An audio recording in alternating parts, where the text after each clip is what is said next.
7월 목요 예배는 기도하라라고 하는 시리즈 설교로 진행되었습니다. 오늘 마지막 시간으로 오늘 그 자리에서라고 하는 제목으로 함께 하나님 말씀을 나누도록 하겠습니다. 오늘 그 자리에서 3주 동안 저희가 기도에 대한 말씀을 나누었는데 여러분 개인적으로 기도의 삶에서 얼마큼 하나님 앞에 나아가셨는지 모르겠습니다. 오늘 또 하나님께서 우리에게 주시는 새로운 말씀을 드리면서 우리가 무엇을 향하여 또 어떠한 기도를 드려야 할지에 대한 점검과 어떤 새로운 출발이 있는 시간들이 되었으면 좋겠습니다. 오늘 마지막 기도하라라고 하는 시리즈 설교 속에 누구의 기도를 다루냐면 다니엘이라고 하는 사람의 기도를 다루어요. 오늘 본문에는 한 절 말씀 속에 다니엘의 기도가 등장합니다. 다니엘이 본문에 보면 이 조서에 왕의 도장이 찍힌 것을 알고도 뭔가 심상치 않은 느낌이 들잖아요. 알고도 자기의 집으로 돌아가 동일하게 전과 같이 예루살렘을 향해서 기도했다라고 하는 내용이 등장합니다. 맥락을 좀 알아야겠죠. 물론 여러분에게 선지식이 있는 줄 알지만 이거 한 번 더 우리가 살펴보면 다니엘은 지금 포로로 바벨론 땅에 끌려와 있는 모습입니다. 그런데 그가 고위 간직이 되었잖아요. 고위 간직이 되었고 다니엘이 바벨론 땅에 있은 때로부터 지금 정권이 바뀐 상황입니다. 그래서 느부갓네살 왕이 아니고 지금은 다리오가 다스리던 때에 120명의 관리들을 세웠대요. 네, 그 탑3 안에 다니엘이 포함되어 있습니다. 그러니까 많은 사람들은 이 다니엘을 굉장히 시기하고 질투하고 어떻게 해서든 이 다니엘을 끌어내리고 싶은 거죠. 그런데 이 다니엘이라고 하는 사람이 얼마나 충실하게 또 성실하게 삶을 살았냐면 곁에 있던 사람들이 허물을 찾으려고 하는데 그 어떠한 틈도 없는 거예요. 완벽한 삶을 살아가는 거죠. 우리가 소위 털어서 먼지 안 나오는 사람 없다 이런 말이 있잖아요. 정치 세계 속에서 하는 말들인데 그만큼 그 세계 속에 살아남기 위해서는 어찌됐든 자기의 허물과 여러 가지 비리가 있을 수밖에 없음을 전제하는 그런 말입니다. 그런데 다니엘은 옆에 있던 사람들이 아무리 허점을 찾으려고 샅샅이 뒤져도 하나의 흠도 발견할 수 없는 거예요. 그러면 정직하게 깨끗하게 젠틀하게 이방 땅에서 자신의 직을 다하는 이 다니엘을 칭찬해야 마땅하지만 너무 한 사람을 미워하면 여러분 그렇잖아요. 어떻게 해서든지 이 사람을 끌어내리고 싶은 것밖에 보이지 않아요.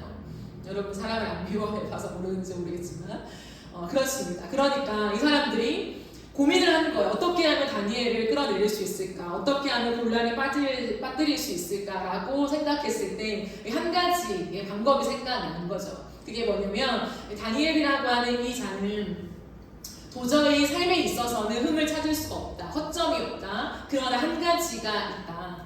하나님과의 관계 속에서는 다니엘이 무너질 수 있는 힌트가 있다라는 걸 알고 있다는 거죠. 그래서 거기에서 무언가 흠집을 찾자라고 되어 있습니다.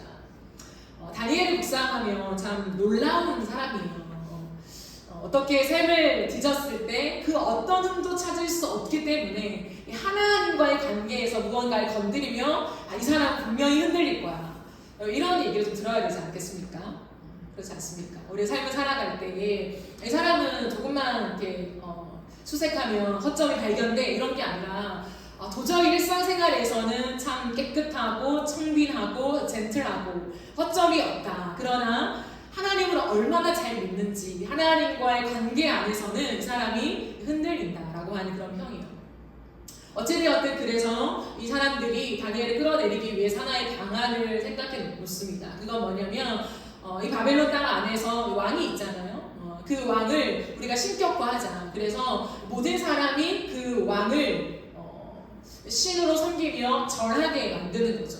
단 절하지 않는 사람에게는 엄청난 벌이 가해지는데 사자굴에 던져지는 그런 벌이 시행이 됩니다. 그래서 왕도 그것을 좋게 여기면서 도장을 찍어주는 거, 직인을 찍어주는 거잖아요. 그래서 온 땅의 공표가 됩니다.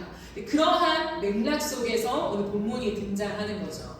그러니까 보세요. 그냥 내가 일상을 살아가는데 갑자기 어떤 내가 살아가는 이 공간 속에, 이 땅 속에 어떠한 일이 벌어진 게 아니라는 거예요.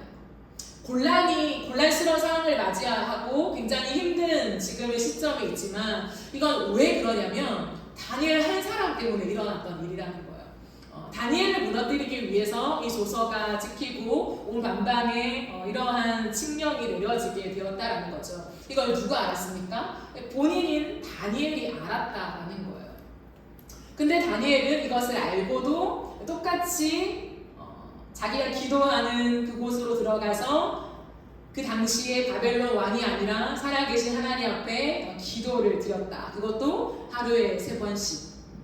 그러한 장면입니다.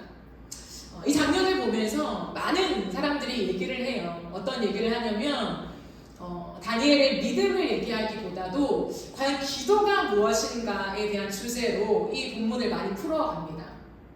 들어본 적 있으십니까? 굉장히 유명하잖아요, 이 본문은. 네, 뭐라고 하냐면 기도라고 하는 것은 이 본문의 맥락 속에서 우리의 습관을 따라서 기도하는 건가? 왜냐하면 어떤 상황에서도 다니엘은 자신의 의지를 굽히지 않고 전에 하던 대로 기도했다라고 되어 있어요. 그러니까 전에 했던 기도가 있다는 거죠. 늘 매일마다 하루 3번씩 하나님을 향해서 예루살렘 성을 향해서 기도했던 그런 모습을 보면서 기도라고 하는 것은 습관을 따라서 매일매일 이렇게 정해진 시간과 장소 안에 기도를 해야 합니다라고 하는 교훈을 얻게 하는 그러한 많은 해설도 있습니다. 물론 그것이 아주 틀린 건 아니지만 이 본문의 적실한 해석은 아니겠죠. 그러면 과연 이 본문 안에서 지금 다니엘이 기도하고 있는 이 핵심이 무엇일까요? 여러분 생각해 보신 적 있습니까? 다니엘은 왜 이런 조서가 찍혔고 수많이 곤란스러운 상황 속에서도 여전히 자신의 기도를 이어가고 있는 것일까요?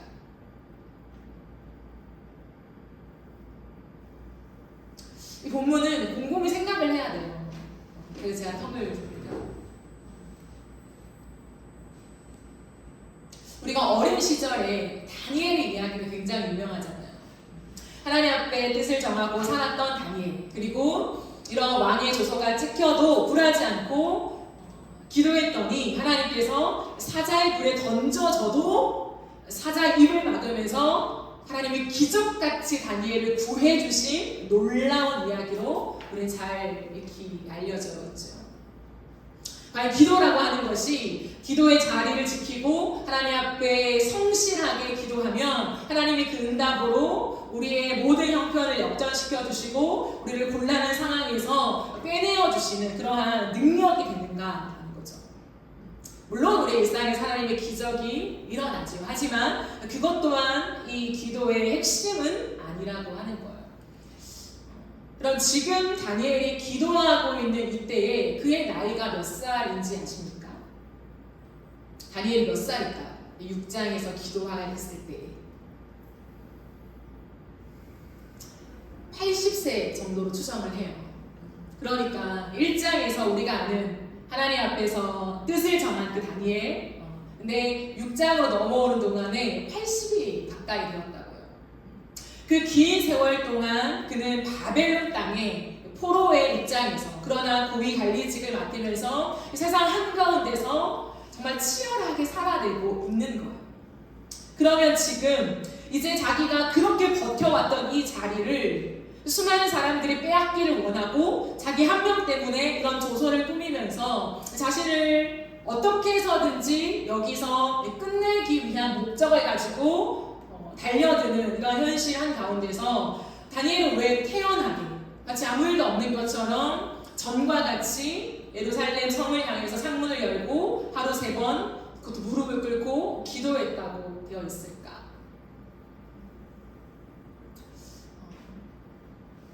다니엘에게 있어서 이 기도는 단순한 신앙의 행위가 아니에요. 어떤 고집스러운 신앙의 어떤 정절이라고 할까요? 나는 무조건 비가 오나 눈이 오나 의 기도의 시간을 지켜야 돼 라고 하는 그런 융통성 없는 그러한 고집이 아닙니다.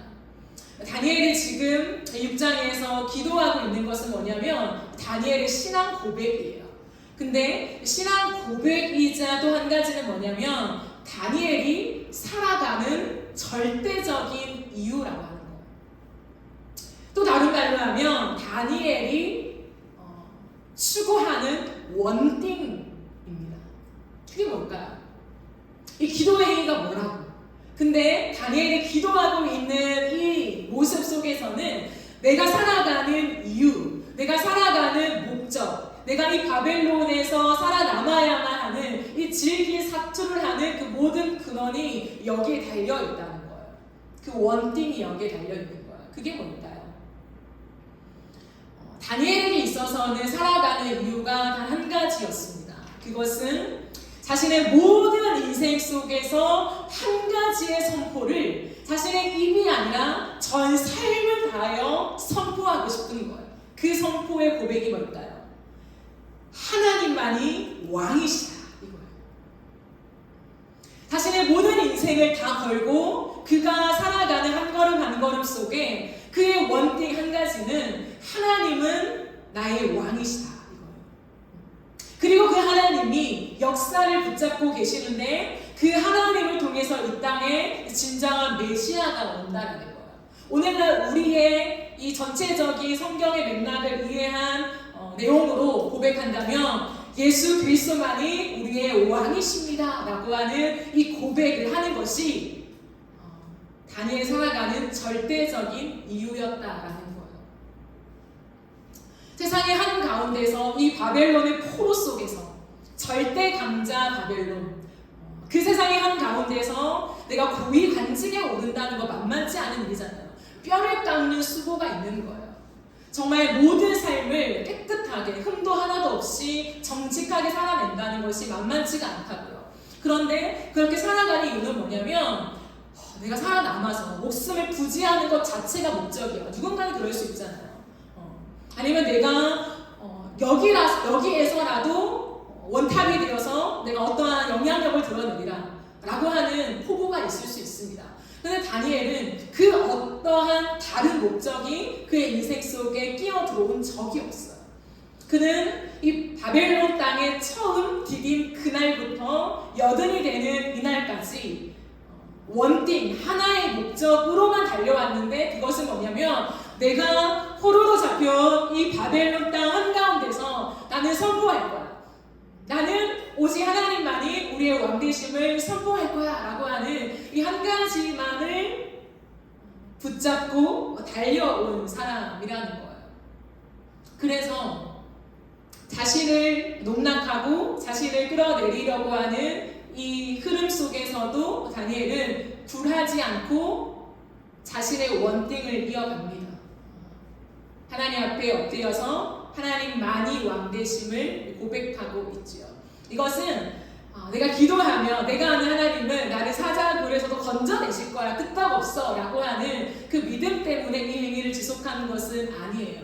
설령 내가 오늘 또 바벨론 왕이 아니라 하나님만이 왕이심을 고백한다고 해서 사자의 밥이 되어 죽는 한이 있더라도 오케이, 나는 그냥 이 일을 하다가 죽을 것이다 라고 하는 분명한 고백이 있었다는 거예요. 여러분, 이 얘기를 들으면 누군가는 시시하게 느낄 수도 있어요. 다니엘의 기도의 맥락 속에 그가 이러한 행위를 했던 포인트는 하나님만이 왕이시라는 그 고백을 하기 위함이구나. 그렇구나. 아무런 감흥이 없을 수도 있습니다. 네, 여러분 생각해 보십시오. 우리가 이 땅에 자유로운 이 대한민국에 살아감에 있어서도 우리는 치열하게 신앙을 붙잡고 살아가지 않습니까? 근데 내가 오늘도 회사에서 정말 제일 먼저 출근해서 제일 늦게 퇴근하며 내가 청소하고 옆 사람의 비율을 맞춰주며 내 일도 성실하게 해요. 누군가를 따뜻하게 도와줍니다. 이 모든 일들을 하는데 내 옆에 있는 사람들은 나를 너무 미워하는 거야. 이유 없이 미움을 당합니다. 여러분 견딜 수 있어요. 근데 그 견딤의 이유는 그래, 내가 여기서 돈을 벌어서 우리 엄마 아빠를 내가 생계를 책임져야지. 내 자녀들을 내가 책임져야지. 그런 목적임에 견딜 수 있습니다. 그런데 그 한가운데서 한 가지 목적밖에 없는 거예요. 그건 뭐냐면 세상의 모든 사람들은 야 권력이 있어야 돈이 있어야 그게 우리 인생을 책임져줘 라고 하는 그 한가운데서 아니야. 예수 그리스도만이 이 모든 삶의 주관자 되시는 왕이셔 라고 하는 이 말을 하기 위해서 나는 오늘도 내 모든 삶을 다 쏟아서 그 사람 앞에서 다른 인생을 지속한다. 이것은 어마어마한 일이잖아요. 다니엘은 그렇게 했다라는 거죠. 하나님께서 다니엘에게 주셨던 지혜가 있어요. 근데 그 지혜가 뭔지 아십니까? 하나님이 다니엘에게 주셨던 지혜. 우리가 아는 것처럼 지금 어떤 지식을 많이 축적해서 다른 사람들보다 바른 판단을 할 수 있는 그러한 능력, 그걸 우리 지혜라고 생각하잖아요. 근데 하나님께서 다니엘에게 주셨던 지혜는 뭐냐면 자신의 인생과 이 세상의 모든 역사의 흐름이 하나님 손에 있다라고 하는 것을 깨닫는 지혜를 받게 된 거예요.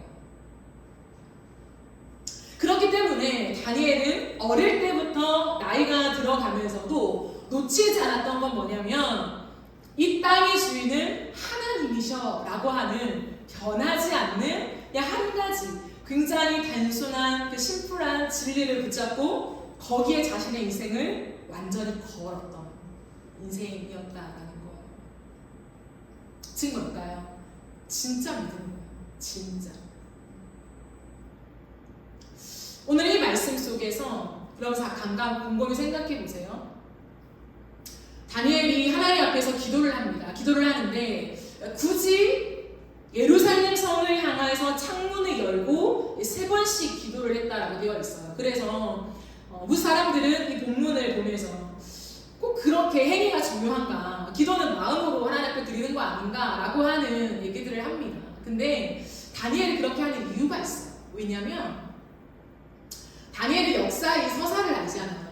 아까도 말했듯이 하나님의 지혜 속에서 이 땅의 주권자가 하나님이라는 것을 알고 있어요. 그런데 자기가 믿는 그 하나님께 속한 선민인 이스라엘 백성들은 지금 어떠한 형편에 거하고 있습니까? 포로로 잡혀왔잖아요. 모든 사람들이 야 너희 하나님은 살아계시냐? 그런데 어떻게 포로로 끌려왔냐? 바벨론 신보다 못한 신이야? 라고 조롱하고 있는 그 한가운데에 다니엘이 있다라는 거예요. 근데 다니엘은 예루살렘 성을 향해서 기도했다. 어떠한 연관성이 있을까요? 그것은 이거예요. 솔로몬 왕이 되고 왕이 되었을 때 그가 한 것은 성전을 건축했습니다. 다윗 대신해서요. 성전을 건축하고 난 다음에 솔로몬이 하나님 앞에 기도를 드려요. 어떠한 기도를 드리냐면 많은 내용의 기도를 이렇게 쭉쭉 성전에 대한 기도를 하다가 이렇게 기도해요. 하나님, 만약에 우리가 하나님을 잘 섬기길 원하지만 혹시나 하나님과의 관계 속에 무언가 삐걱거림이 있어서 하나님이 우리를 적군에게 넘겨주셔야 될 때가 온다면 우리는 포로가 되어서 적군의 땅에 끌려가게 될 것입니다. 그러나 하나님, 그때라도 그 이방 땅에서 우리가 이 성전, 하나님이 임재하신다고 약속한 이 성전을 향해서 우리가 기도할 때에 하나님, 우리가 뉘우칠게요. 우리가 하나님만을 왕으로 삼지 않아서 이러한 죄가 우리 가운데 왔다라는 것을 깨닫고 기도하며 회개할 때요. 그때 하나님, 이 성전, 하나님과 우리가 언약한 이 성전의 상징적인 의미를 보시고 우리의 기도를 들어주세요 라고 하는 기도를 드립니다. 다니엘은 지금 그저 단순히 자신이 어릴 때부터 해왔던 난 유대인이야, 난 기도를 반드시 해야 돼 라고 하는 융통성 없는 고집스러운 모습 속에 기도의 습관을 이어갈 거야 라고 말하는 것이 아니에요. 바보가 아닌 이상 여든에 목에 칼이 들어오는 이 상황 속에 어떻게 그 기도의 습관을 운운할 수 있겠습니까? 그런 상황이 아니라는 거예요. 다니엘은 지금 무엇을 얘기하냐면 자신의 기도 속에 하나님만이 왕이십니다 라고 하는 것을 얘기하고 싶은데 그것은 우리가 지금 포로로 끌려왔지만 성전을 향하여서 우리가 기도할 때에 하나님이 우리의 죄를 사해 주시고 다시 한번 우리 민족 가운데 이 온 땅 가운데 하나님의 왕되심을 드러내실 거라고 하는 확신을 가지고 기도하고 있다라는 것이죠. 그러므로 보세요.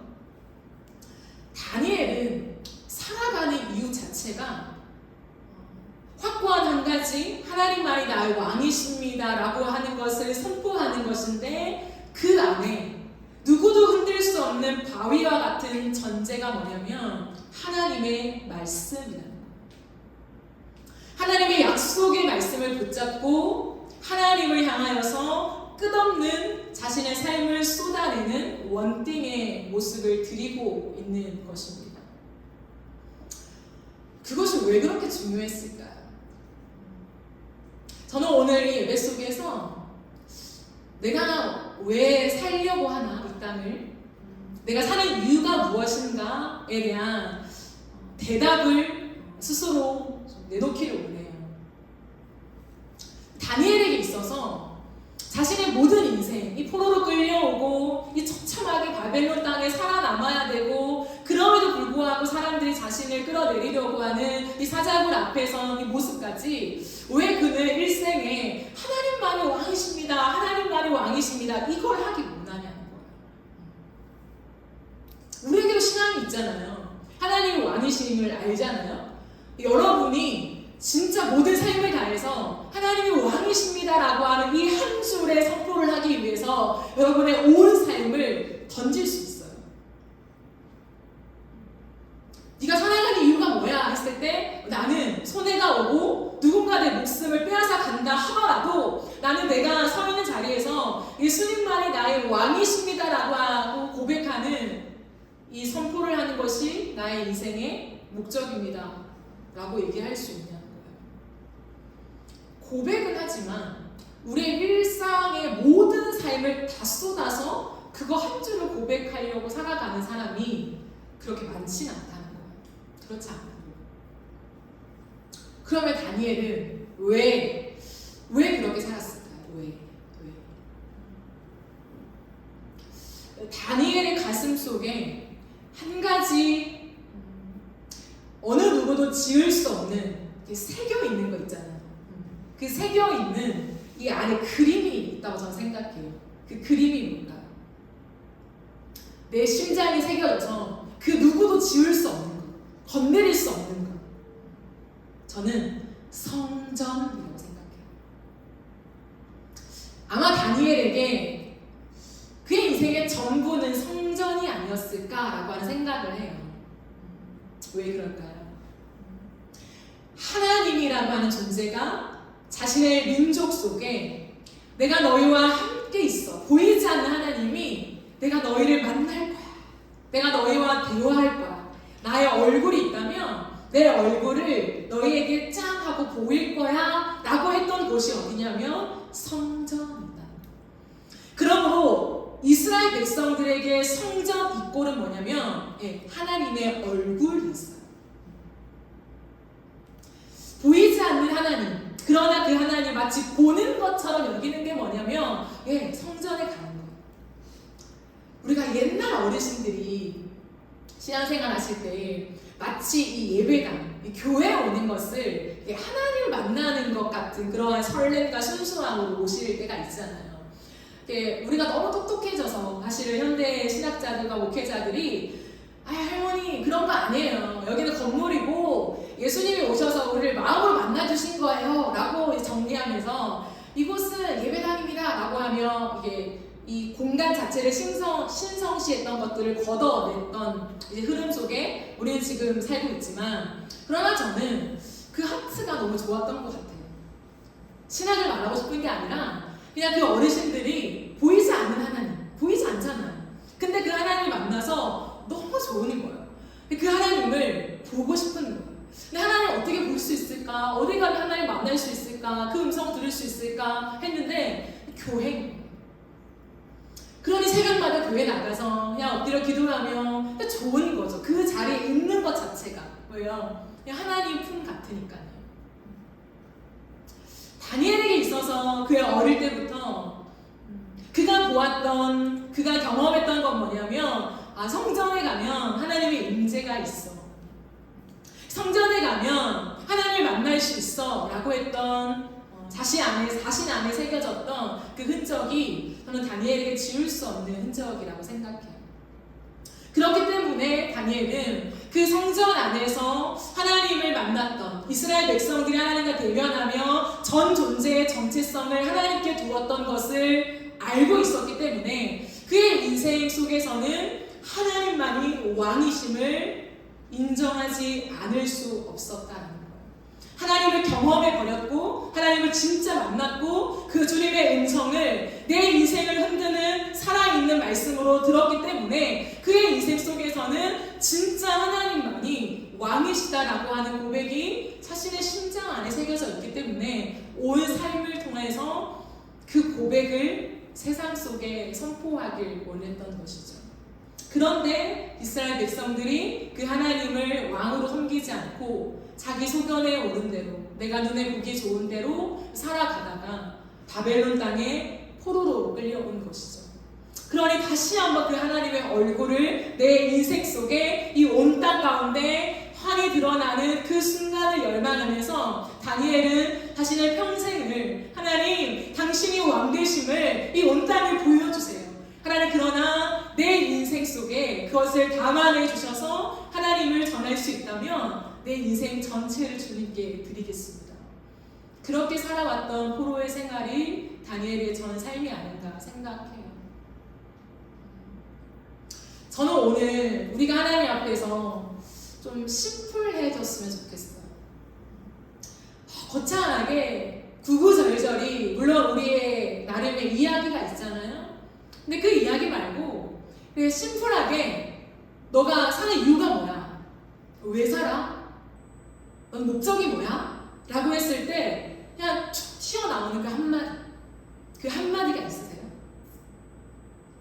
진짜 내 삶을 다해서 나는 그 한 길을 저는 가기 위해서 지금 여기에 서 있습니다 라고 하는 그 원띵에 대한 정리가 여러분 안에 있으십니까? 제가 오늘 참 놀랐던 경험이 있어요. 그건 뭐냐면 말씀을 준비하면서 이런 맥락 속의 말씀을 계속 고민하는 거죠. 기도하면서 정리하고.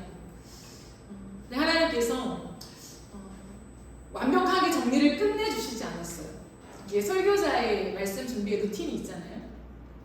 어떤 날에는 설교문이 쓰여져요. 그래서 처음부터 끝까지 이렇게 딱 완성이 되는 데가 있어요. 이걸로 하면 되겠구나. 이렇게 생각하면서 완성해서 그것들을 이제 나의 것으로 만드는 묵상의 작업을 거치면서 여러분 앞에 서죠. 근데 어떨 때는 뭔가 피니시 다 이렇게 찍혀지지 않을 때가 있어요. 그때는 어김없이 하나님이 예배 자리에 왔을 때에 그 점을 찍어줘요. 피니시를 탁. 제가 이번 주에도 오늘 본문을 묵상하고 말씀을 준비하면서 해석이 어려운 건 아니에요. 여러분 아시겠지만 뭐 주해가 어렵거나 그러한 본문은 아닙니다. 그러나 내 마음속에 뭔가 이렇게 딱 피니시 이렇게 마침표가 찍혀지지 않는 거예요. 왜 그럴까? 가면 하나님이 말씀해 주시겠거니 하고 왔는데 예배 직전에 한 자매님과의 대화 속에 뜻하지 않은 대화였는데 뭐 이렇게 얘기하시면서 하나 내가 살아가는 이유는 북한 선교입니다. 너무 심플한 거예요. 근데 가볍냐? 여러분 아시죠? 어떻게 가볍습니까? 그 원띵을 가지고 살아왔던 사람이구나. 근데 그 한 가지로만 지금까지 왔다는 거죠. 대학 때 하나님을 만나고 지금까지. 저는 짧게 그 얘기를 들으면서 하나님이 정말 이 고백을 엄청 기쁘게 받으시구나. 그리고 우리에게도 그 원띵을 원하시구나 하는 생각이 들었어요. 내 인생 속에 정말 선명한 한 줄기의 비전의 제시. 이것은 거창하게 저희 비전은 뭐 이렇고요. 저희 꿈은 이렇고요. 이런 포부를 말하는 게 아니잖아요. 내가 사는 이유가 뭔가? 나는 왜 오늘 또 이 길을 걷는가? 라고 했을 때 그 원띵. 저는 다니엘에게 이 원띵이 너무 확고했다고 생각합니다. 그렇기 때문에 다른 건 보이지 않는 거예요. 그리고 다른 것을 제시한들 그것으로 내가 흔들릴 이유가 없는 것입니다. 왜? 나의 원띵은 하나잖아요. 한 가지. 그 한 가지에 내 모든 인생을 쏟아붓는 거예요. 그것을 뭐라고 하는지 아십니까? 진심이라고 하는 거예요. 제가 늘 강조하는 진심이 뭔가, 진심만 있으면 인생은 끝나는 거예요. 그냥 진짜 진심만 아니면. 근데 우리는 진심이라는 단어가 너무 왜곡되고 너무 가벼워져서 문제인 거잖아요. 다니엘에게는 그 원띵이에요. 누군가에게는 북한 선교예요. 누군가에게는 하나님 앞에서 어떤 한 줄기의 비전이 있겠죠. 그럼 그 비전이 진심이라면 내 인생을 거기에 쏟아붓는 거예요. 뭘 해도 그것만 생각나는 거예요. 그것을 향해서 지금 내가 있어야 할 자리에서 최선을 다해 섬기게 되는 것입니다. 다니엘처럼요. 왜 고위 간직에 올라갔겠어요? 그 원띵을 위해서 가는 거예요. 오늘날 우리에게 가장 그 어려운 뭐냐면 그 원띵이 너무 가벼워지고 있다는 거예요. 우리는 원띵을 얘기합니다. 오늘도 찬양 가사 속에 내 한 가지 소원이라고 하잖아요. 내 한 가지 소원. 물론 찬양의 가사이지만 그것이 정말 누군가의 원띵이라면 내 한 가지 소원은 주의 날개 아래, 하나님 그 품 안에, 하나님 당신을 원하는 것이요라고 한다면 그 고백의 진심이 사랑은 예배 목숨을 걸겠죠. 그 예배 준비에 전 인생을 걸겠죠. 예를 들면 그렇게 내 삶이, 내 시간과 내 물질과 내 모든 활동들이 그 원띵에 집중될 수밖에 없다라는 것을 얘기한다라는 것입니다. 근데 오늘날 수많은 사람들이 특별히 청년의 이름으로 이 땅을 걸어가면서 우리는 원띵을 너무 많이 얘기하지만 그 진심이 담고 내 삶이 담겨있는 원띵을 살아내지 못하는 것이 문제라는 거예요. 여러분의 원띵이 무엇입니까? 오늘 이 밤에 너의 원띵이 뭐냐? 너의 삶의 목적이 뭐야? 오늘도 살아가는 이유가 뭐냐? 너의 젊음을 다 바쳐서 오늘도 세상 한가운데서 치열하게 신앙을 부여잡고 신앙과 삶의 괴리를 좁히기 위해서 고민하는 그 목적이 뭐야? 라고 할 때에 여러분은 여러분의 인생을 다 같이 구체적인 응답으로 이것입니다 라고 말하는 그 원띵이 있으십니까? 그게 정리가 되어야 우리의 삶이 선명해지는 거예요. 그렇지 않으면 우리는 끝없이 이 땅을 살아가면서 신앙과 삶의 괴리 속에 무엇을 선택해야 돼? 라고 하는 골치 아픈 고민 속에서 우리는 넉다운 될 뿐입니다. 물론 이 고민은 지속하지요. 하지만 이 고민을 헤어나오지 못하는 거예요. 날마다 이것이 무언가 내 발목을 잡는 것처럼 내가 하고 싶은 것은 세상 속에서 내가 잘 나가고 안정감을 가지고 살아가는 것인데 믿음이라는 거, 신앙이라는 거, 하나님이라는 존재가 내 발목을 잡으니 고뇌가 시작되는, 고민이 시작되는 거예요. 하나님 앞에서. 근데 이것을 이제는 끝내야 될 때가 왔다라고 저는 생각합니다. 삶을 걸어가면서 신앙과 삶에 대한 고민이 지속되지만 그것이 내 발목을 잡는 고민이 되어서는 안 된다라는 거예요. 우리의 인생 속에 내가 오늘 20대, 30대, 40대를 왜 사는가 라고 했을 때에 내 그 원띵을 위해서 내가 오늘도 나의 모든 시간을 다 바쳐 그것을 향하여 난 준비하고 있습니다 라고 말하는 그 명확한 목적이 설정되어야 한다는 거예요.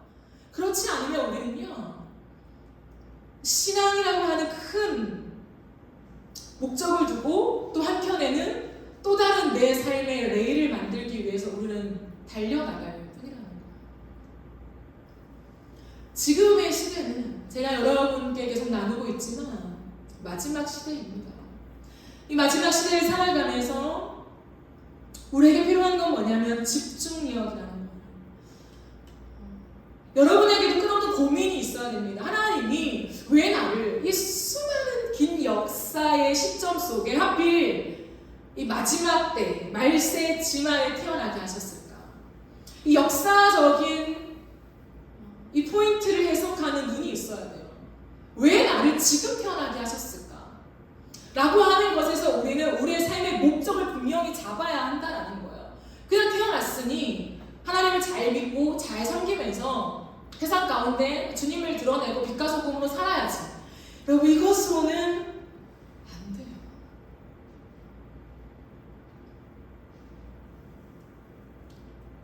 여러분의 하루의 삶, 일주일의 삶, 한 달의 삶, 1년의 삶 속에 그 원띵을 향해 달려가는 여러분이 쓸 수 있는 여러분의 삶의 이야기가 있으십니까? 그냥 막연하고 보편적인 믿음으로 하루하루 살아내는 것 말고 하나님이 나를 이 땅에 태어나게 하셔서 내 가슴에 내 심장에 새겨주셔서 내가 그것을 향해 갈 수밖에 없는 그 원띵. 그렇기 때문에 2023년에 또 이 해, 이 새로운 해에 이 한 달을 또 한 달을 또 한 달을 하나님 앞에서 이 원띵을 이루기 위해 내가 무엇을 향해 가고 있는가, 무엇을 내가 이루면서 내가 하나님 앞에 준비되고 있는가, 그것을 기록할 수 있냐는 거예요. 그 내용을 갖고 있으십니까? 그 점검이 오늘 우리에게 필요하다는 거예요. 그냥 막연하게 하나님이 나의 왕이십니다, 지금 그 얘기를 하는 게 아니에요. 우리가 생각하는 그쵸, 주님만은 우리의 왕이시죠, 지금 그 고백을 다니엘이 하고 있다라고 지금 설명하는 게 아니라는 거예요. 다니엘 인생 속에서 정말 처참하게 무너져버린 자신의 민족의 한가운데서 우리가 살 길은 하나님밖에 없다라고 하는 한 사람 한 사람의 심장 속에 예수님만이, 하나님만이 우리의 왕이셔라고 하는 그 고백을 또 누군가의 삶으로 고백할 수 있도록 내가 헬퍼의 역할을 하기 위해 살아가는 그 고백을 얘기하는 거예요.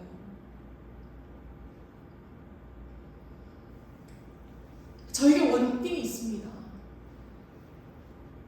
누군가가 저에게 당신은 왜 삽니까? 당신은 무엇을 위해서 그토록 당신의 젊음을 들여 살아갑니까? 라고 했을 때 저는 이 땅에 예수로 충분한 한 사람을 세워나가기 위해 난 살아요.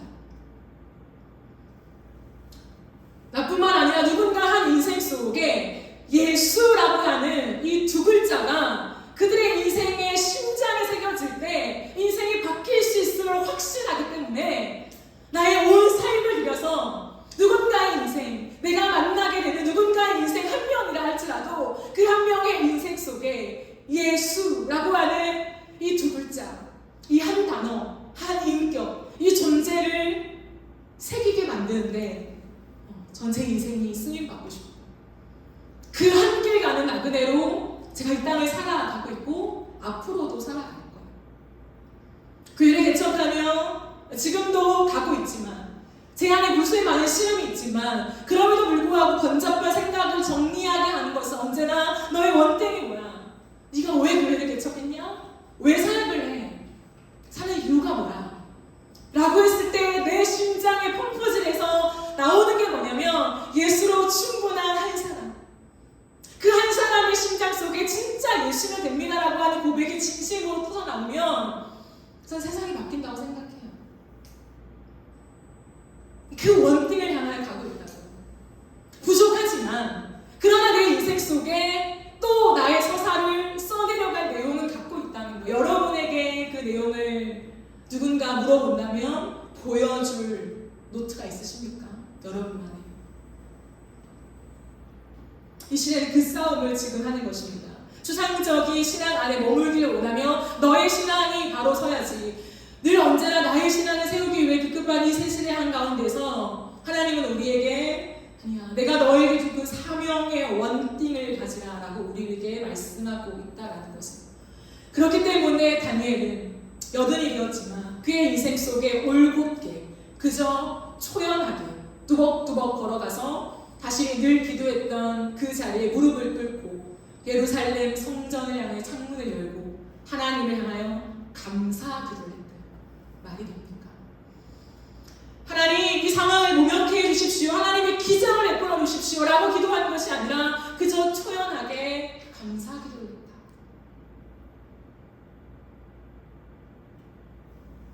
원띵이 있는 사람은 삶의 여유가 있어요. 원띵이 있는 사람은 누군가의 말에 그렇게 휘둘리지 않습니다.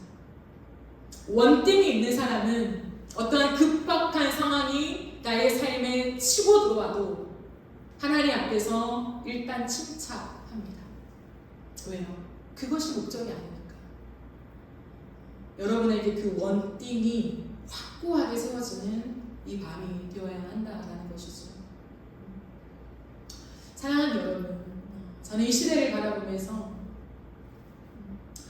하나님이 무수히 많은 청년들에게 하고 싶은 말씀이 있다고 생각해요. 그렇기 때문에 교회를 개척했습니다. 제가 한번 하나님께 기도하면서 이런 기도를 드렸어요. 하나님, 왜 하필 성수입니까? 왜 하필 성수 땅을 저에게 주십니까? 라고 하는 질문을 드렸어요. 그때 저는 그냥 제 마음속에 많은 청년들이 지금 성수 땅을 향해 모여드니까, 물론 거주지를 여기에 두지 않지만 놀기 위해서, 즐기기 위해서, 누군가를 만나기 위해서 이곳으로 몰리는 커플이기 때문에 하나님 저에게 청년들을 주세요 라고 하는 상징적인 의미에서 성수를 생각했어요. 근데 하나님 앞에 다시 한번 제가 교회를 개척하고, 하나님 과연 이 땅은 어떤 땅입니까? 라고 질문할 때에 하나님이 저에게 한 단어를 주셨어요. 그게 뭐냐면 허영 이 단어였어요. 허영이다 하는 마음을 주셨어요. 내 분수에 지나치게 사람들에게 보이기 위해서 내가 하는 무수히 많은 행위들, 누군가에게 보여주기 위해서 나를 치장하는 그 무수히 많은 행위들에 휩싸인 사람들의 모습, 그게 실상이 아니라 꾸며내는 거라는 거예요. 누군가한테 인정받기 위해, 누군가가 나를 무시하지 못하게 나를 꾸며내는 이 많은 것들이 많은 청년들을 미혹하고 있다 하는 마음을 주셨습니다. 허영이군요, 하나님. 그리고 하나님 그 곰곰이 기도하면서 생각하면서 많은 고민을 하면서, 아, 그렇다. 이 시대에 무수히 많은 청년들이 허영의 그 영에 사로잡혀 있구나. SNS를 하면서도 물론 소통의 방법도 있지만 나를 드러내는, 자랑하는, 내가 산 것들, 내가 먹은 것들, 무수히 많은 내가 여행한 것들, 이런 것들을 자랑하면서 어쩌면 그 중심에 허영이 있을 수 있겠다 하는 생각을 했습니다. 그렇다고 SNS를 하지 말라는 얘기가 아니고요. 내가 품고 있는 그 대상 안에 무엇이 있는가를 추적해 나가는 열심이에요. 누군가를 정죄하기 위함이 아닙니다. 그렇게 먹어도 아니고, 그렇게 올리고, 그게 허영이야, 이런 얘기를 하는 게 아니에요.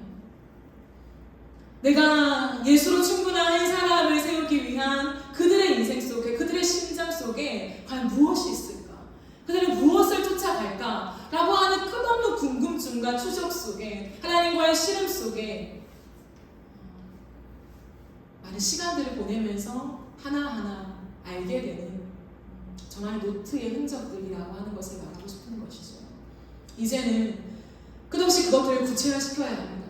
해가 갈수록, 시간이 지날수록 거기에 머물러 있는 것이 아니라, 그래서 어떻게, 그래서 내가 할 수 있는 것이 무엇일까? 라고 하는 것들을 추적해 가면서 우리가 하나님 앞에 그 원띵을 이루기 위해서 우리의 삶을 바치는 헌신과 수고가 반드시 있어야 한다는 것입니다.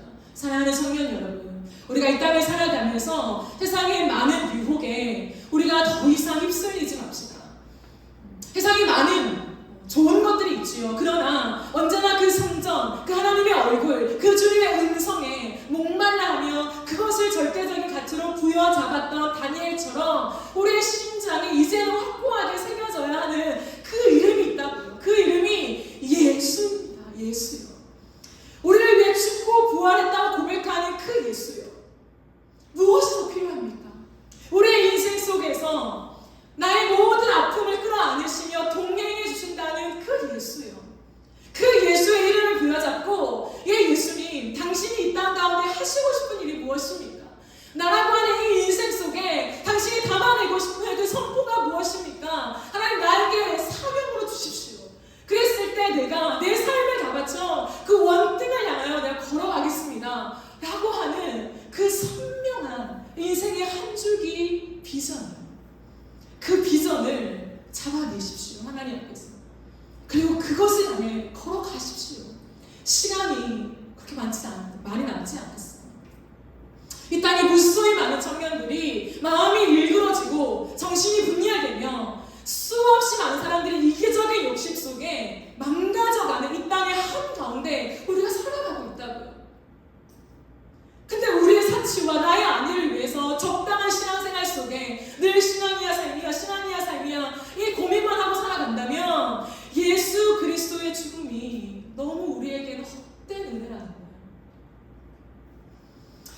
치열하게 기도하십시오. 하나님, 내가 다니엘과 같이 목숨의 위험이 와도 내가 그 자리에 사수할 수밖에 없는 하나님 그 원띵을 주십시오. 그럼 그래야 예수를 향한 우리의 인생 속에 나만의 이야기를 적어갈 수 있어요. 그리고 그 원띵을 향해서 끝없이 가면서 또 다른 사람에게 하나님을 향한 원띵이 심겨질 수 있기를 여러분이 기도하시며 그렇게 또 한 명을 세워가십시오. 반드시 그렇게 해야 돼요. 그게 우리의 사명입니다. 그래야 청년들이 삽니다. 그래야 이 복음이 땅끝까지 전파되어요. 그런 우리가 되어지기를 간절히 소망합니다. 우리 이 시간 함께 찬양합시다.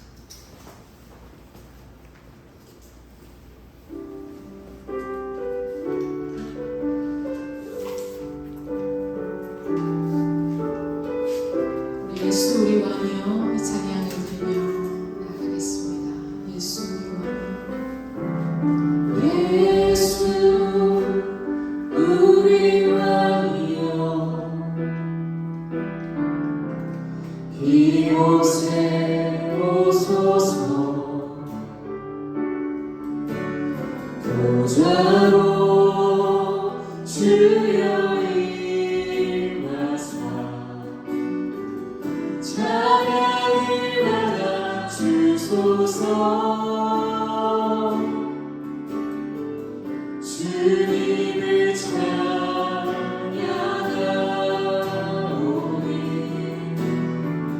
주님을 경배하오니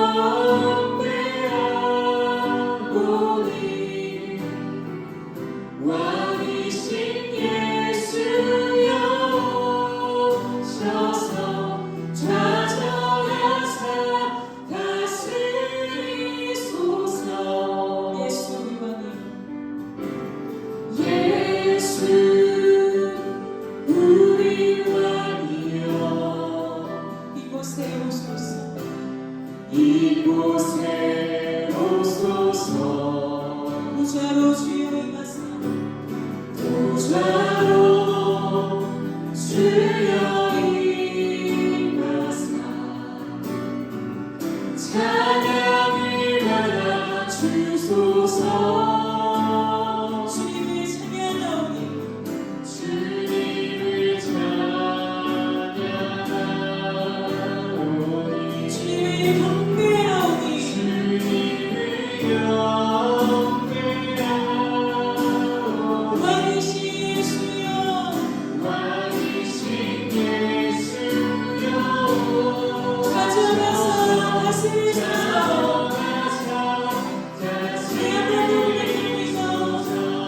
예수 우리 왕이여, 예수 우리 왕이여, 이곳에 오소서.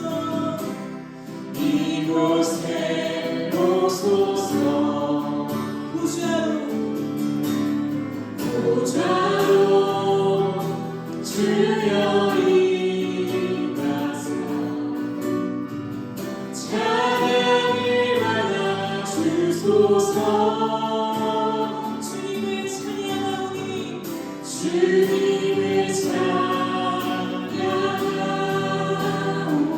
주님을 경배하오니 주님을 경배하오니 왕이신 예수여 오셔서.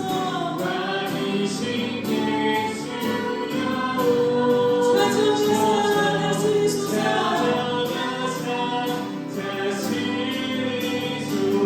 주님을 찬양하오니 주님을 찬양하오니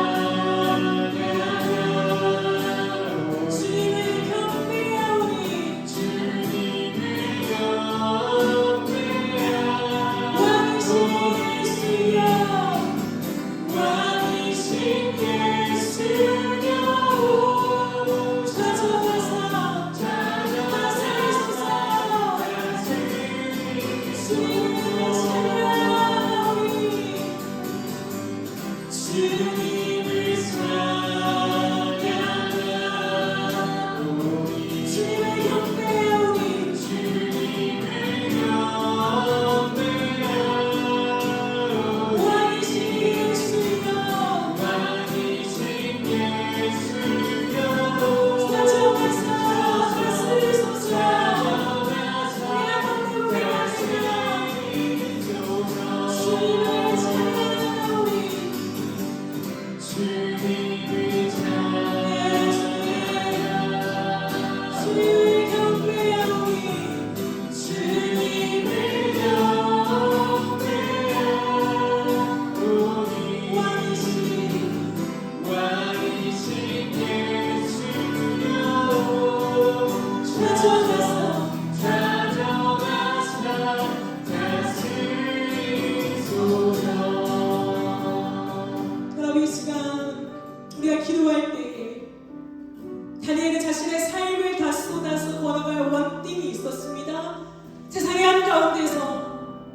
노예로 아무것도 할 수 없는 민족으로 전락되어진 그 한가운데서도 하나님만이 우리의 왕이시며